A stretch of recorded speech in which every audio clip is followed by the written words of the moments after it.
سامنے پائے گا اور اس کو کھائے گا. لیکن کب؟ جب انسان اس دنیا کے اندر نیک اعمال کرے گا. صرف انسان کی نجات کے لیے ایمان لانا کافی نہیں ہے کہ ہم کلمہ طیبہ کا اقرار کر لیے ہیں یا مسلم گھرانے میں، مومن گھرانے، مسلمان گھرانے میں پیدا ہو گئے، یہ ہماری نجات کے لیے کافی ہے. ایسا ہرگز نہیں ہے، بالکل نہیں.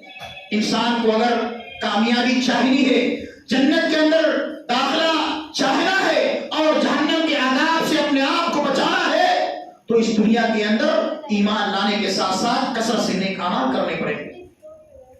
کہ وہ جہنم جس کی گہرائی کے بارے میں اللہ کے رسول فرماتے ہیں صلی اللہ علیہ وسلم، حضرت ابو ہریرہ اس حدیث کے راوی ہیں، فرماتے ہیں کہ ہم لوگ اللہ کے رسول کے پاس بیٹھے ہوئے تھے کہ ہم نے کسی چیز کے گرنے کی آواز سنی. اللہ کے حبیب نے صحابہ کرام سے پوچھا کہ اے میرے صحابہ، کس چیز کے گرنے کی آواز تم نے سنی ہے؟ صحابہ کرام نے کہا اللہ کے رسول، اللہ اور اس کے رسول بہتر جانتے ہیں. اللہ کے حبیب نے فرمایا کہ یہ جہنم کے اندر ایک پتھر آج سے 70 سال پہلے پھینکا گیا تھا اور آج جا کر کے وہ جہنم کی تہ تک پہنچا ہے. 70 سال پہلے پتھر کو جہنم میں پھینکا گیا تھا اور 70 سال کے بعد وہ پتھر جا کر کے جہنم کی تہ تک پہنچا ہے. اتنی وسعت ہوگی، اتنی گہرائی ہوگی وہ جہنم، جس جہنم کے اندر اللہ رب العالمین ہم کو اور آپ کو داخل فرمائے گا. وہ جہنم جو بہت ہی خطرناک ہوگی کہ جب جہنمیوں کو جہنم کے اندر داخل کیا جائے گا، جب جہنمی جہنم کے پاس آئیں گے تو جہنمیوں کو دیکھ کر چیخے اور چلائے گی، تہارے مارے گی اور زور زور سے آواز نکالے گی. تکاد تمیز من الغیظ کلما القی فیہا فوج سألہم خزنتہا الم یأتکم نذیر. ایسا لگے گا کہ غصے سے بھی پھٹ جائے گی جہنم، اتنی زوردار آواز نکالے گی. سورہ ملک کے اندر، سورہ فرقان کے اندر، سورہ نبا کے اندر اللہ نے اس کا تفصیلی تذکرہ فرمایا ہے. اسی جہنم کی آگ سے بچنے کی اللہ رب العالمین نے ہم کو اور آپ کو تعلیم دی ہے. اللہ نے فرمایا یا ایھا الذین آمنوا قوا انفسکم واہلیکم نارا. اے وہ لوگوں جو ایمان لائے ہو، بچا لو اپنے آپ کو جہنم کی اس آگ سے اور اپنے اہل و عیال کو بھی. اللہ نے اس میں 2 باتوں کی تعلیم دی ہے، یعنی خود بھی جہنم کی آگ سے بچا لو اور ساتھ ہی ساتھ اپنے اہل و عیال کو بھی، اپنے بیوی بچوں کو بھی جہنم کی آگ سے بچا لو. کہ وہ جہنم کی آگ جس کا ایندھن انسان اور پتھر ہوں گے، وقودها الناس والحجارہ. اور آگے اللہ نے فرمایا علیہا ملائکۃ غلاظ شداد لا یعصون اللہ ما امرهم ویفعلون ما یؤمرون. کہ وہ جہنم جس کا ایندھن انسان اور پتھر ہوں گے، اس جہنم پر ایسے سخت فرشتے مقرر ہوں گے، لا یعصون اللہ ما امرهم ویفعلون ما یؤمرون. کہ اللہ نے جن کاموں کے کرنے کا مکلف کیا ہے ان فرشتوں کو، کبھی بھی وہ فرشتے اللہ کے احکامات کی خلاف ورزی نہیں کریں گے. اللہ رب العالمین نے امت محمدیہ کو، مسلمانوں کو اس بات کی تعلیم دی کہ اپنے آپ کو جہنم کی آگ سے بچاؤ اور اپنے بال بچوں کو بھی جہنم کی آگ سے بچاؤ. یہی وجہ ہے کہ جب اللہ رب العالمین نے قرآن کریم کی وہ آیت مبارکہ کہ وَأَنذِرْ عَشِيرَتَكَ الْأَقْرَبِينَ نازل فرمائی کہ اے نبی، اے محمد صلی اللہ علیہ وسلم، اپنے قریبی رشتہ داروں کو اللہ کے عذاب سے، جہنم کے عذاب سے ڈرائیے، ان کو بتائیے ان کو.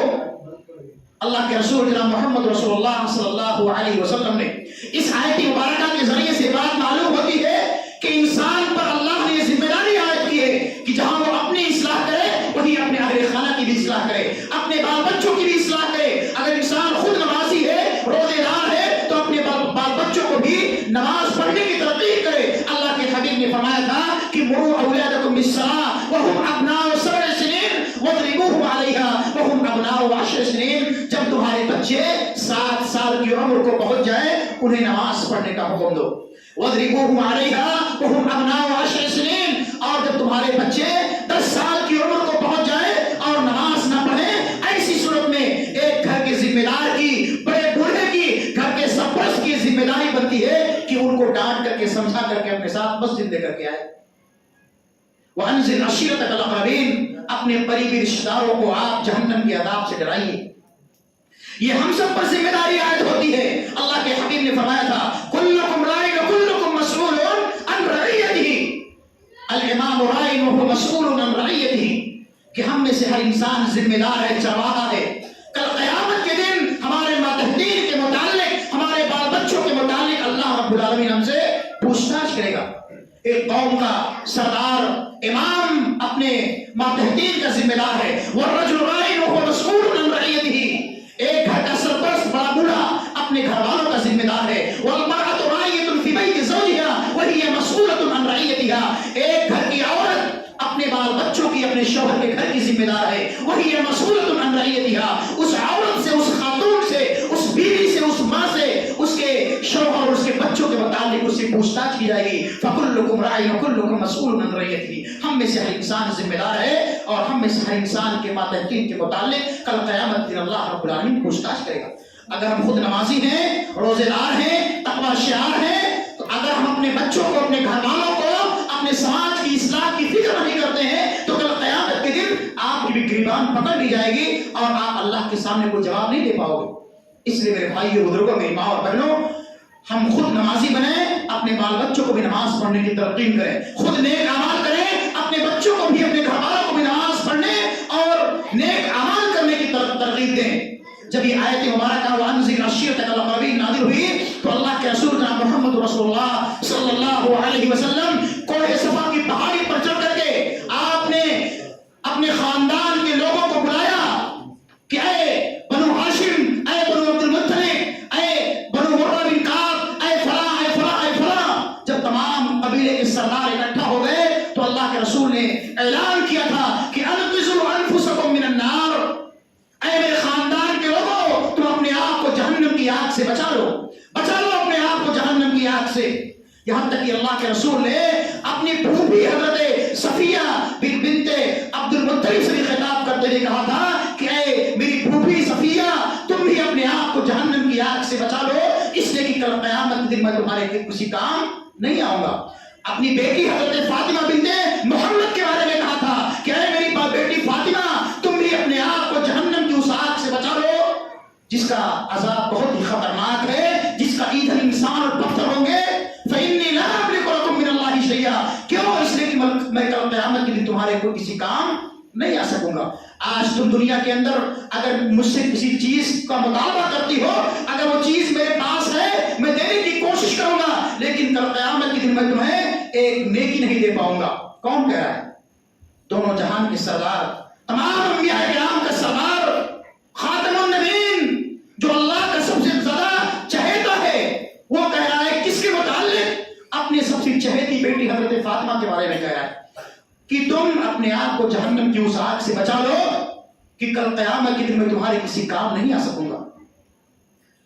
اللہ رب العالمین نے یہ آیت مبارکہ نازل کر کے امت محمدیہ کے تمام افراد کو اس بات کی تعلیم دی ہے کہ جب ایک نبی اور وہ بھی تمام انبیاء کرام کا سردار جو اپنی بیٹی کے متعلق کسی کام نہیں آ سکتا، تو ہم اور آپ جو صبح سے لے کر شام تک گناہ کے کام کرتے رہتے ہیں، سر سے پاؤں تک خطاؤں میں ڈوبے رہتے ہیں، ہم کس کام اپنے کیسے کسی کے کام آ سکتے ہیں؟ اور اللہ رب العالمین نے اس کا تذکرہ قرآن کریم کے بے شمار مقامات پر کیا ہے کہ فَإِذَا جَاءَتِ الصَّاخَّةُ يَوْمَ يَفِرُّ الْمَرْءُ مِنْ أَخِيهِ وَأُمِّهِ وَأَبِيهِ وَصَاحِبَتِهِ وَبَنِيهِ لِكُلِّ امْرِئٍ مِّنْهُمْ يَوْمَئِذٍ شَأْنٌ يُغْنِيهِ وَوُجُوهٌ يَوْمَئِذٍ مُسْفِرَةٌ. اور اللہ نے فرمایا يُبَصِّرُونَهُمْ يَوَدُّ الْمُجْرِمُ لَوْ يَفْتَدِي مِنْ عَذَابِ يَوْمِئِذٍ بِبَنِيهِ وَصَاحِبَتِهِ وَأَخِيهِ وَفَصِيلَتِهِ الَّتِي تُؤْوِيهِ وَمَنْ فِي الْأَرْضِ جَمِيعًا ثُمَّ يُنْجِيهِ كَلَّا إِنَّهَا لَظَىٰ نَزَّاعَةً لِلشَّوَىٰ تَدْعُو مَنْ أَدْبَرَ وَتَوَلَّىٰ إلى آخر الآیہ.